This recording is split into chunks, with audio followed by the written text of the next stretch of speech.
강해 47번째, 47번째 요한복음 11장 28절에서 37절.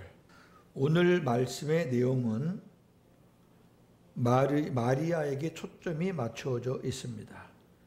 우리 전 시간에는 마르다에게 초점이 맞춰져 있었죠. 마르다. 예수님이 오신다 하니까 마르다가 예수님을 영접하러 나갔어요. 마리아는 집에서 자기 할 일을 했고요. 이제 오늘은 이제 마리아가 나갑니다. 마리아가 예수님을 맞이하면서 마르다와 비슷한 반응을 보입니다. 비슷한 반응이 뭐죠?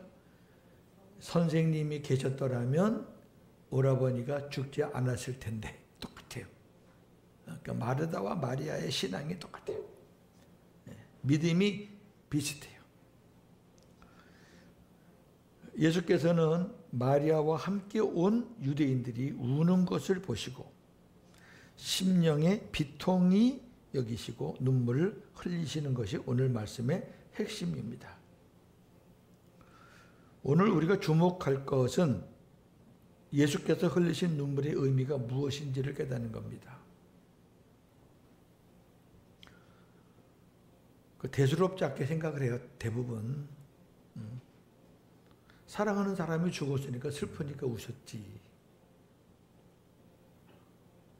예수님이 눈물 흘리는 거 보니까 예수님이 나사로를 많이 사랑하셨나 보다. 근데 여러분 이따가 보면 알겠지만 예수님이 나사로를 사랑하셔서 예수님이 우시는가 보다라는 말은 누가 한 거냐면 유대인들이 한 거예요. 유대인들이 한 거라니까.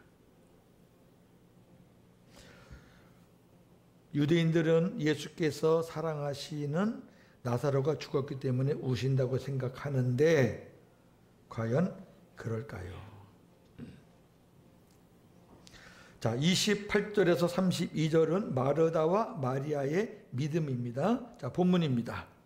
이 말을 하고 돌아가서 가만히 그 자매 마리아를 불러 말하되 선생님이 오셔서 너를 부르신다 하니 마리아가 이 말을 듣고 급히 일어나 예수께 나아가매 예수는 아직 마을로 들어오지 아니하시고 마르다가 맞이했던 곳에 그대로 계시더라.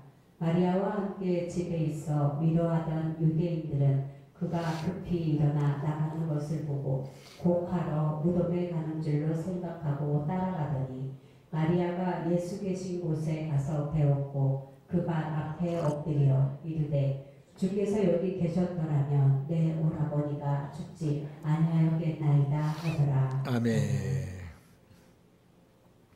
지난 주일 말씀 마지막에 마르다가 예수님의 말씀에 나는 부활이요 생명이니 그 마지막 말씀에 마르다가 주여 그러하외다 주는 그리스도시요 세상에 오시는 하나님의 아들이신 줄 내가 믿습니다. 이렇게 대답을 했죠. 25절에서 27절에. 자, 이 말을 한 후 마르다는 집으로 돌아가요. 그리고 마리아를 불러서 뭐라 그러냐면 선생님이, 그건 선생님이라 그래요. 선생님이 오셔서 너를 부르신다. 그러니까 마리아가 급히 일어나서 이제 예수님께 가는 거예요. 그러니까 역할을 이제 바꾸는 거예요. 마르다가 밖에 일, 마리아가 안에 일을 했는데 이제는 바꿔서 너 네가 예수님 만나러 갔다 오면 내가 안에 일을 볼게. 이제 역할을 바꾼 거죠. 장례식장이 할 일이 많잖아요. 근데 예수님은 아직 마을로 들어오지 않으시고 마르다가 맞이했던 그곳에 그냥 계시는 거예요. 그러니까 이제 거리가 얼마나 되는지는 몰라도 마리아가 이제 예수님 만나러 나가는 거예요. 자, 이걸 제가 정리해 드릴게요. 첫째, 예수께서 마르다를 만나신 후 마리아도 만나시기를 원하십니다. 그러니까 이제 마르다가 선생님께서 너 만나고 싶어 해. 이 얘기는 예수님이 마리아를 만나고 싶다고 말씀을 했기 때문에 그렇게 전하는 거죠. 두 번째, 마르다가 예수님을 선생님이라고 부른 것은 예수께서 부활하시기 전까지 제자들은 예수님을 선생님이라고 불렀어요. 일반적으로 랍비, 선생님. 그리고 반면에 또 한편으로 보면은 아직 이들의 믿음이 아직 온전치 않았다는 얘기예요. 그러니까 선생님 불렀다가 뭐 주여 불렀다가 왔다 갔다 하거든요. 근데 이들이 오순절 성령 강림의 은혜를 받고 나서 예수님을 선생님이라고 부른 사람이 있나요? 없어.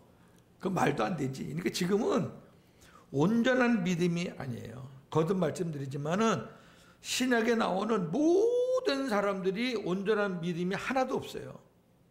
왜? 온전한 믿음은 성령 강림 이후에 시작이 되는 거예요. 그전에는 없어요. 저나 여러분은 지금 예수님이 우리 안에 계시고 성령이 우리 안에 계시니까 우리는 온전한 믿음을 갖고 있는 건데, 예수님이 부활하시기 전에는 그 어떤 사람이든지 그 마음 안에 성령도 안 계시고 예수님도 안 계셔요. 이거 온전한 믿음이 될 수가 없는 거예요. 그러니까 어떤 때는 랍비요, 어떤 때는 주여.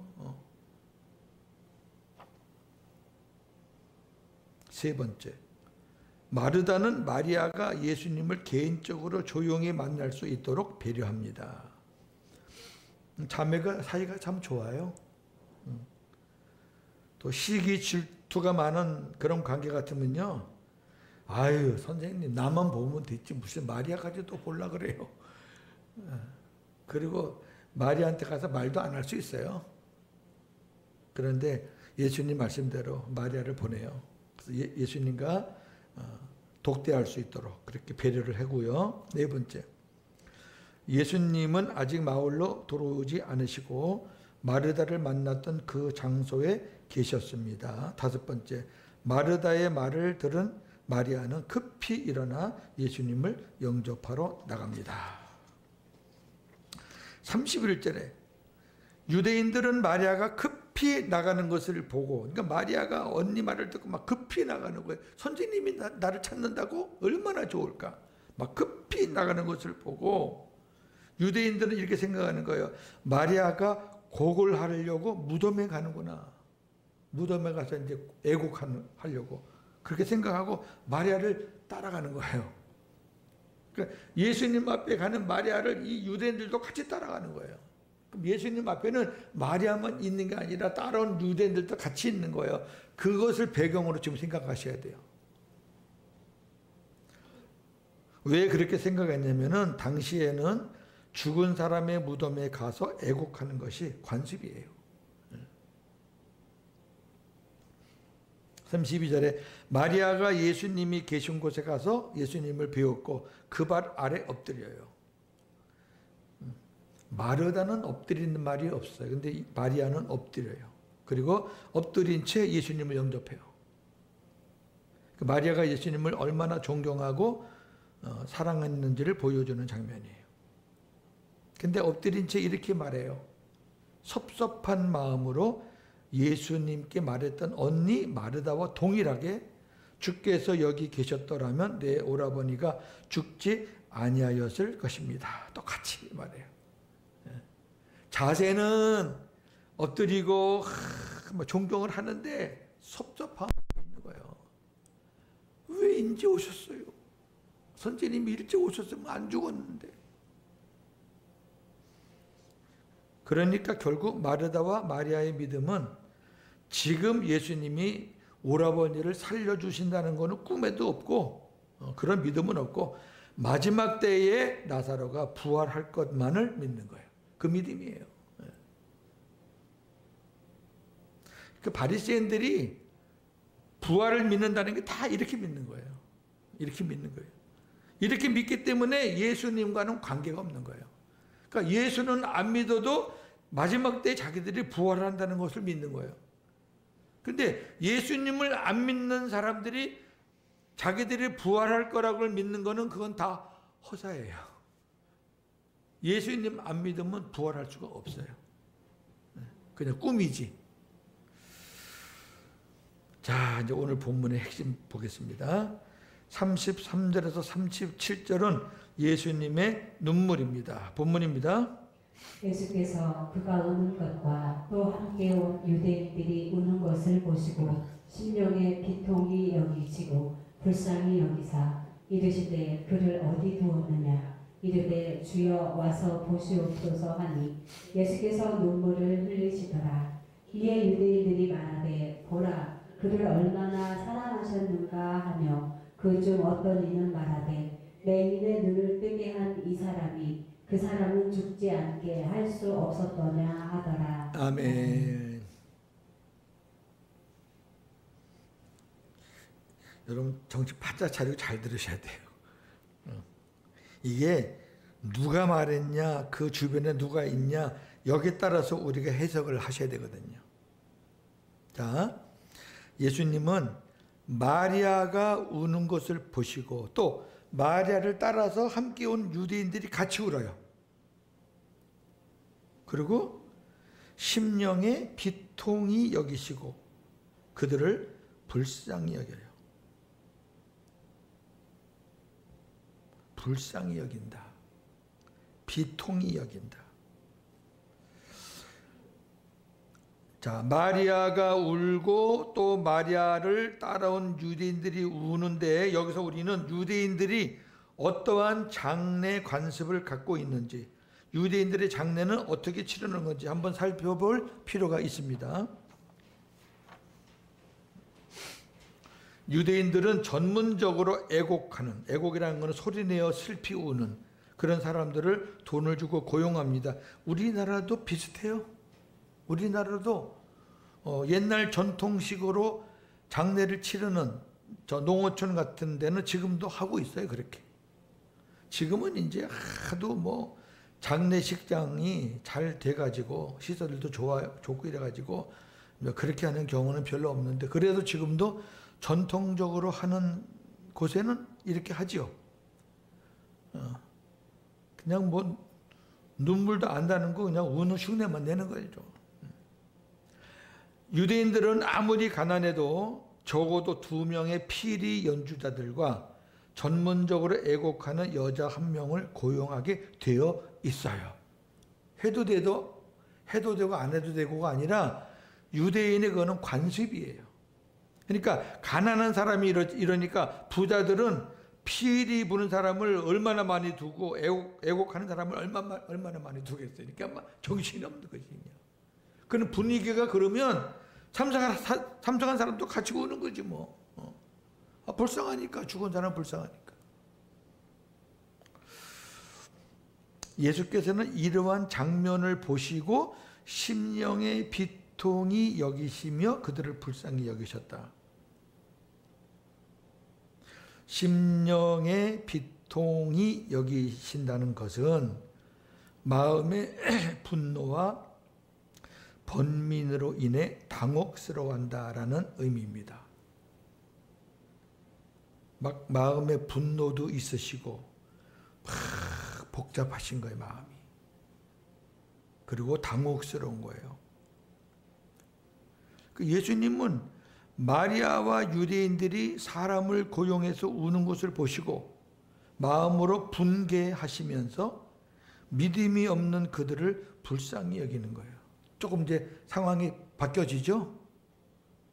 나사로의 죽음을 불쌍히 여기는 게 아니라 그렇게 행하는 무리들을 하나님도 모르고 예수도 안 믿고 믿음이 없는 그 사람들이 불쌍한 거예요. 지네들도 죽을 건데.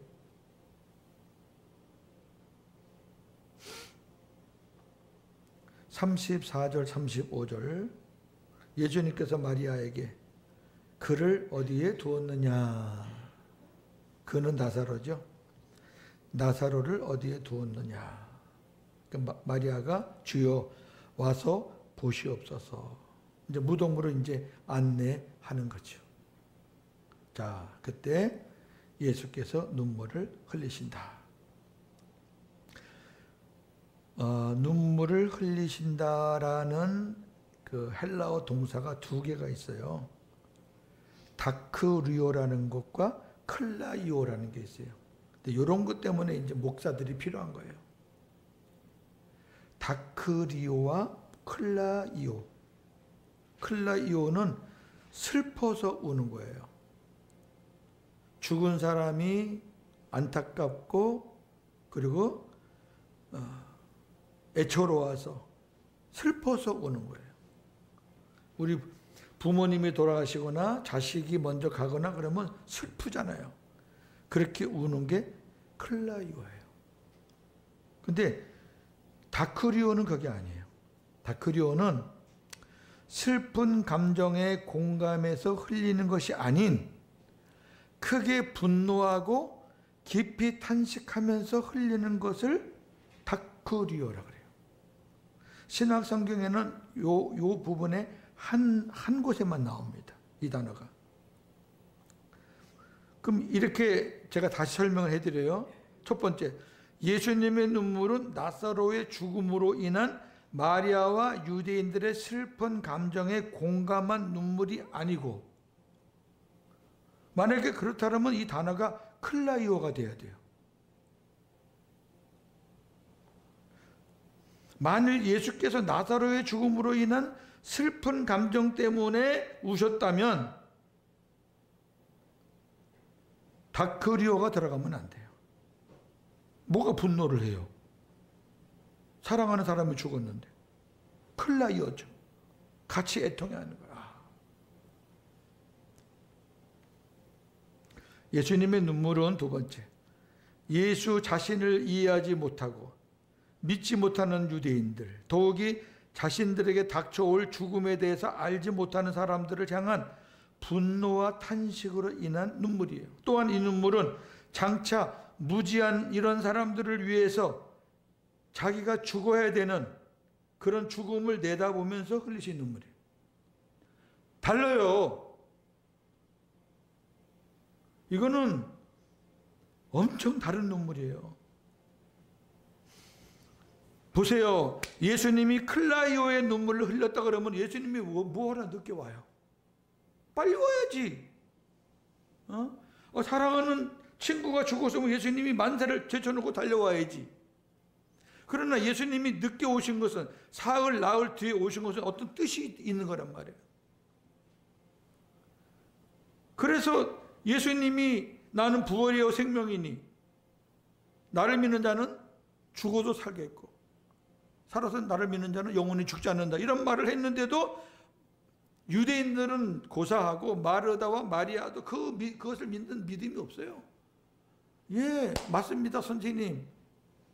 나중에 마지막 때에 우리 유대인들이 갖고 있는 그 부활신앙, 마지막 때에 하나님을 믿는 사람들은 부활할 줄로 믿습니다. 그때 우리 오라버니 부활시켜 주세요.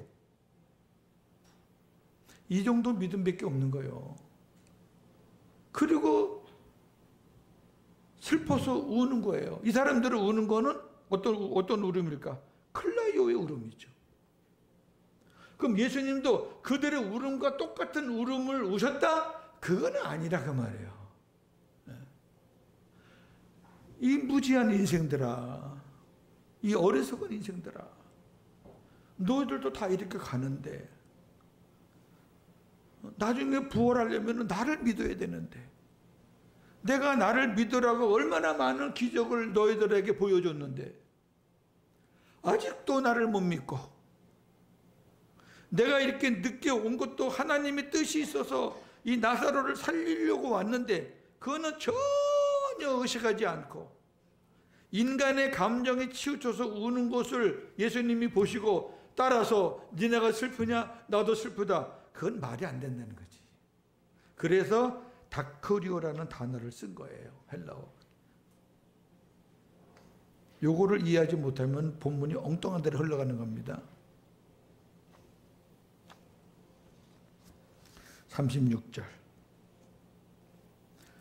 예수께서 눈물을 흘리시자 유대인들은 예수께서 나사로를 매우 사랑하셔서 우시는 것으로 오해합니다. 요 내용이 유대인들이 관한 내용이라니까. 사도 요한이 쓴 게 아니고, 사도 요한이 만약에 예수께서 흘리신 눈물은 나사로를 매우 사랑하셔서 눈물을 흘리셨다, 사도 요한이 썼다 그러면은 우리는 그걸 받아들이지만 유대인들이 말하는 것을 사도 요한은 옮긴 거란 말이에요. 유대인들은 예수의 눈물을 나사로를 깊이 사랑한 증거로 받아들이지만 실상은 예수께서 우신 것은 유대인들의 무지와 몰 이해로 인해 분개하셔서 탄식하시며 우신 거예요. 이제 이렇게 들으시면 여러분들이 무슨 의미인지 아시죠? 우리가 눈물 흘리는 눈물이 감정적인 눈물이 있고 말도 안 되는데 당하는 막 탄식하면서 그냥 그런 눈물이 있잖아요. 사람도 그걸 구분하시면 되는 거예요.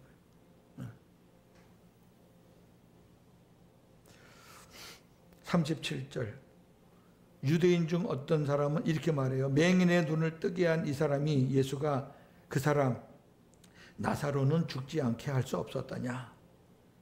빈정되는 거예요. 빈정되는 거. 한쪽은 예수가 사랑하는 사람이 죽어서 우시나 보다. 한쪽은 아니 사랑하는 사람이 죽었다는 소식을 들으면 빨리 와서 살려줬으면 될 텐데 왜? 맹인의 눈도 뜨게 했는데 나사로 병든 거 살려줄 수 있을 텐데 그거 왜 안 살려주고 늦게 와서 이렇게 빈정되는 거예요 지금.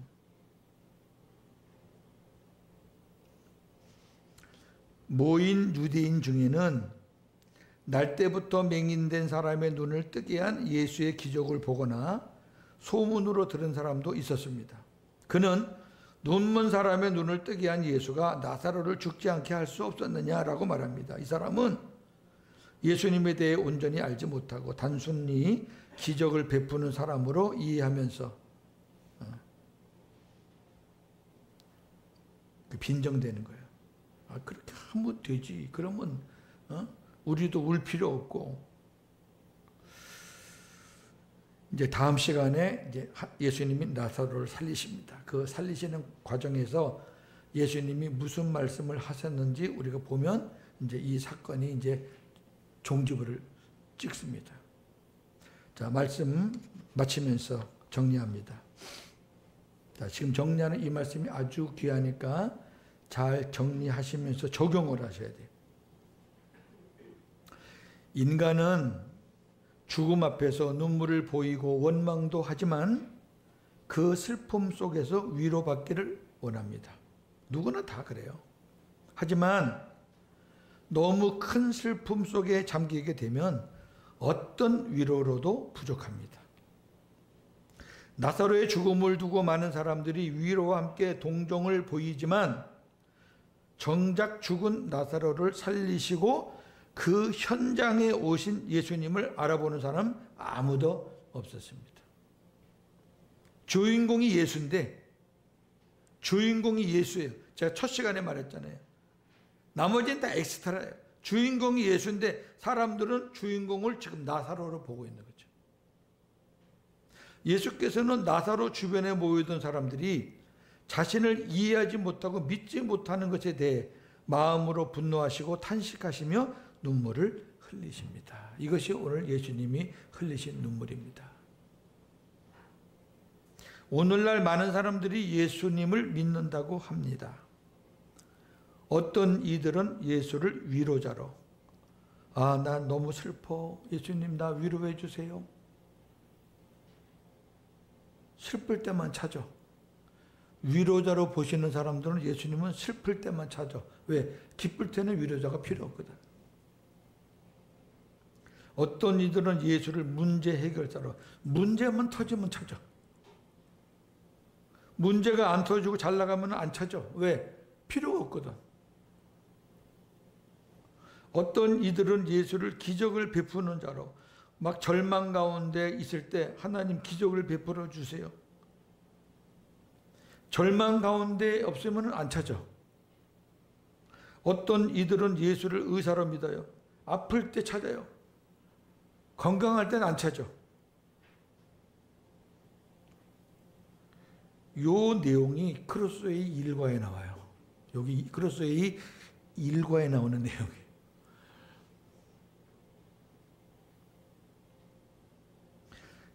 예수님을 인간의 필요와 문제를 해결해 주는 해결사 정도로 이해하고 믿는 것은 인간의 비극입니다.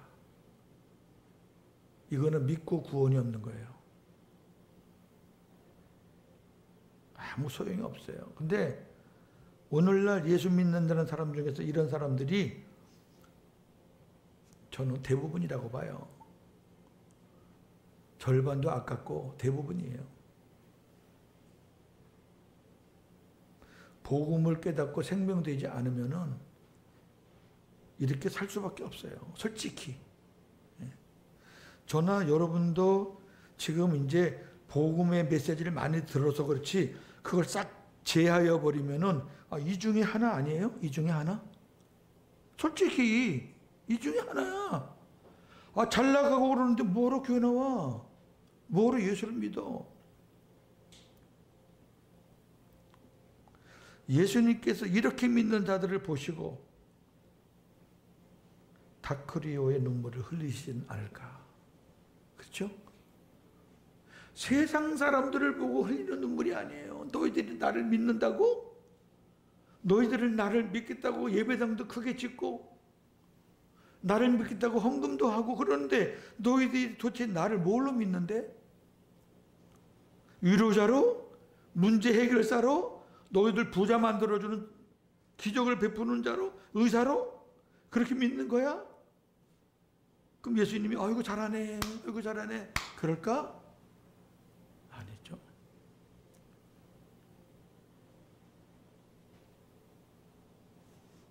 예루살렘의 멸망을 바라보시면서 예수님이 뭐라 그러냐면 너희들 나를 위해서 울지 말고 누구를 위해서 울라? 너희 자녀를 위해서 울라. 예수님이 돌아가신 것은 십자가에 못 박혀 물론 부활하셨지만 십자가에 못 박히신 건 AD 30년 되잖아요. 예루살렘의 멸망은 AD 70년이에요. 그 이후로 예수님 십자가 이후로 30여 년이 지난 이후에요. 성경에서는 이 40년 정도를 한 세대로 봐요. 그러면 30몇 년 같으면은 예수님 십자가 달릴 때 살았던 그 사람들 그 다음 세대가 예루살렘 멸망을 보는 거예요.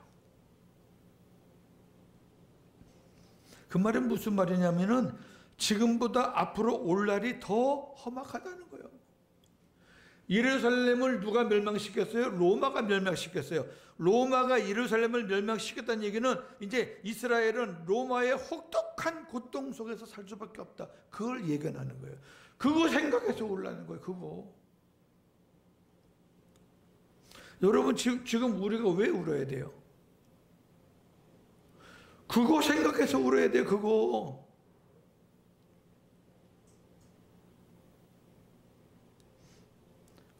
제가 설교 때 참 이런 얘기 안 하고 싶은데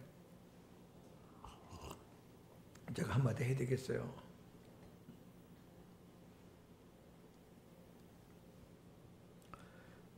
그 전한길이라는 강사가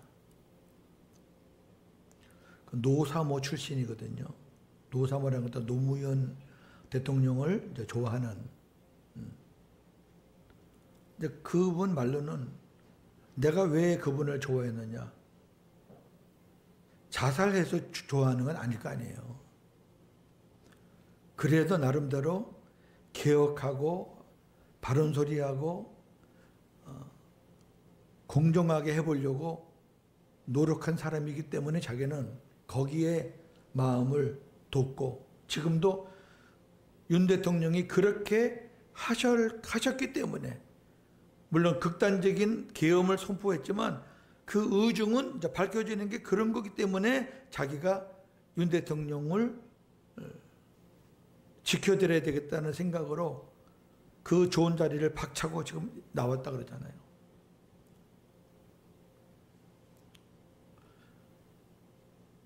어떻든 그 중심은 좋은 거 아니에요. 자살해서 죽은 거는 그건 하나님께서 알아서 하시는 거고 뭐 그것까지 우리가 걱정을 해.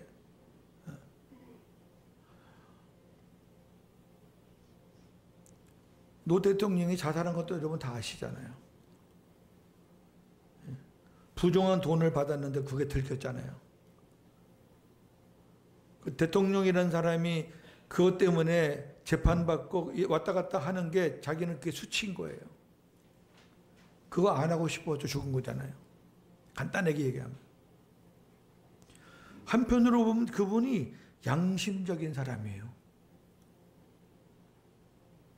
지금 어떤 사람은 그보다 수천 배를 갖고 있어도 뻔뻔하잖아요. 한번 비교해 보세요.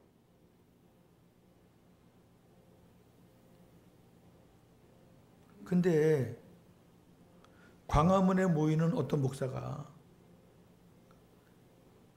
전한길 선생은 노사모이기 때문에 좌파다. 우리하고는 하나 될 수 없다. 난 도대체 이해가 안 돼, 그 사람. 지금요, 국민들이 뭘로 하나가 돼야 되냐면은 예수님이 앞으로 내 후손들이 어떠한 나라에서 어떻게 지낼 거라는 것을 생각하시면서 이 사람들아, 나 위해서 울지 마. 니네들 자녀 세대를 위해서 울어. 지금 여러분 이 상태로 가면 우리나라가 어떻게 될 것 같아요? 여러분들의 자녀, 여러분 손주들이 어떻게 될 것 같아요? 사회주의화가 되면 우리나라가 어떻게 될 것 같아요? 그것 때문에 우리가 울고 그것 때문에 하나가 돼야 되지. 뭐 이 사람은 이것 때문에 안 되고 그러면 지는 뭐 잘못된 게 없나? 우리 친구입니다. 친구지만 다른 건 다른 거지. 아, 왜 그러나 몰라 나는 진짜.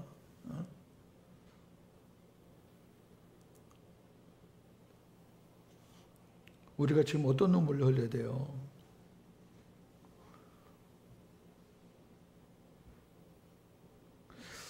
자, 우리는 그러면 예수님을 어떻게 이해하고 있는가? 이게 중요하죠. 뭐 위로자, 뭐 의사, 문제 해결사 그게 아니고 우리는 이렇게 믿고 고백해야 합니다. 제일 마지막 주 같이 읽읍시다. 예수님은 시작. 예수님은 나의 왕, 나의 머리, 나의 주인, 나의 생명, 나의 천국, 나의 전부이십니다. 할렐루야. 이건 복음의 사람만이 고백할 수 있는 거예요. 위에 거 해당이 안 돼도 좋아. 가난해도 좋아. 왜? 예수님이 나의 전부니까. 좀 힘든 일이 생겨도 괜찮아요. 한 주간도 복음으로 승리하시는 저와 여러분 되기를 주님의 이름으로 축원합니다. 감사합니다. 주신 말씀 꼭 기억하고 믿음으로 복음으로 승리하는 저희들 되게 하여 주옵소서. 예수님의 이름으로 기도합니다. 아멘.